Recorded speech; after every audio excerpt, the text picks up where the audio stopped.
తాడిపత్రిలో సినీ నటి మాధవిలతపై కేసు నమోదైంది. మహిళలను కించపరిచే విధంగా మాట్లాడిన మాధవిలతపై చర్యలు తీసుకోవాలని రాష్ట్ర మాల మహానాడు కార్పొరేషన్ డైరెక్టర్ కొంకరి కమలమ్మ ఫిర్యాదుతో పోలీసులు కేసు నమోదు చేశారు.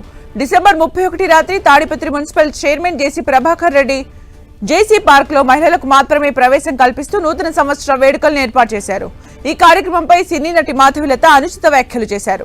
జేసీ ప్రభాకర్ రెడ్డి ఏర్పాటు చేసిన పార్క్ వద్ద మహిళలకు భద్రత ఉండదని, ఆ ప్రాంతంలో యువకులు మద్యం గంజాయి తాగుతూ అసాంఘిక కార్యకలాపాలకు పాల్పడతారని, మహిళలు ఇబ్బందులకు గురయ్యే అవకాశం ఉంటుందని సోషల్ మీడియా వేదికగా వ్యాఖ్యలు చేశారు. దీనిపై మున్సిపల్ చైర్మన్ జేసీ ప్రభాకర్ రెడ్డి మాధవిలతను ఉద్దేశించి అనుచిత వ్యాఖ్యలు చేయడంతో ఆమె హైదరాబాద్ లో పోలీసులకు ఫిర్యాదు చేశారు. కేసు నమోదు చేసిన నెల రోజుల తర్వాత తాడిపత్రిలో మాధవిలతపై ఫిర్యాదు కావడంపై చర్చనీయాంశంగా మారింది.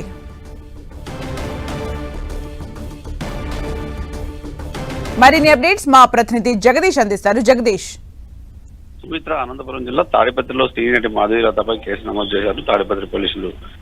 గత డిసెంబర్ 31వ తారీఖు రాత్రి తాడిపత్రి మున్సిపల్ చైర్మన్ జేసీ ప్రభాకర్ రెడ్డి ఆధ్వర్యంలో మహిళలకు మాత్రమే సెలబ్రేషన్ ఏర్పాటు చేశారు. ఈ నేపథ్యంలో అక్కడ మహిళలకు సెక్యూరిటీ ఉండదు. నైట్ టైము ఊరు బయట ఏర్పాటు చేశారు. ఇలాంటి కల్చర్ ఎక్కడా లేదు. మహిళలు అక్కడ నుంచి రావాలని కూడా అక్కడ మధ్య సేవించుకుంటారు. ఆ నేపథ్యంలో ఇలాంటి సెక్యూరిటీ ఇస్తారంటూ కూడా సినీ నటి మాధవిలత కామెంట్ చేయడంతో జడ్జిపై జేసీ మాధవిలతపై కూడా తీవ్ర ఆరోపణలు చేశారు.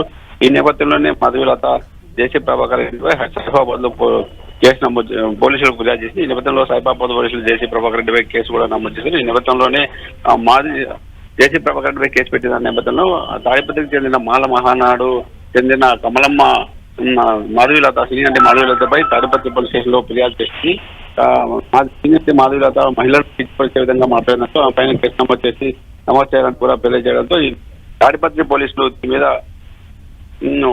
తాడిపత్రి కోర్టుకు ఆశ్రయించారు. లీగల్ ఒపీనియన్ తీసుకున్న తర్వాతనే ఈ రోజు తాడిపత్రిలో సినీ నటి మాధవిలతపై కేసు నమోదు చేసి BNS 353-0-B సెక్షన్ కింద ఈ రోజు కేసు నమోదు చేసినట్టు పోలీసులు తెలిపారు.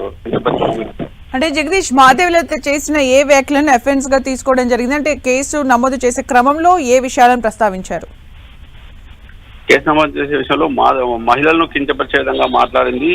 ఆమె మహిళలకు భద్రత లేదంటూ కూడా చెప్పింది. అక్కడ మహిళలు అందరూ కూడా మొత్తం తాడిపత్రి మహిళలతో కూడా సెలబ్రేషన్ లో పాల్గొన్నారు. ఎవరికి ఎలాంటి ఇది జరగలేదు. కానీ ఆ మాధవిలత మాట్లాడుతూ మహిళలు కించపరిచే విధంగా అక్కడ మద్యం సేవిస్తూ యువకులు మహిళల మీద దాడి చేసే అవకాశం ఉన్నట్టు కూడా ఆమె చేసిన ఆరోపణల మీద ఈ రోజు మహిళలు పట్టే విధంగా మాట్లాడింది. దానిపై నమోదు చేయాలంటూ కూడా మహానాడు కమలమ్మ ఫిర్యాదుతో ఈ రోజు తాడిపత్రి దీని మీద లీగల్ ఒప్పుకున్న తర్వాతనే ఈ రోజు తాడిపత్రి కోర్టు ఆదేశం మేరకు సినీ నటి మాధవిలతపై కేసు నమోదు చేసినట్టు కూడా తెలుస్తుంది. అంటే ఇప్పుడు నమోదు చేసిన కేసు అనుగుణంగా విచారణకు హాజరవ్వాల్సి ఉంటుందా? దీనిపైన మాధవిలత స్పందించారా? ఇంతవరకు దీనిపై అంటే ఈ రోజు కేసు నమోదైన నేపథ్యంలో మాధవిలత ఇంతవరకు స్పందించలేదు. ఏమన్నా ఆమె అక్కడ హైదరాబాద్ లో ఆమె స్పందించిన తర్వాత విచారణ పోలీసులు ఇంకా పూర్తిగా పోలీసులు తెలియజేసి ఉందని చెప్పొచ్చు.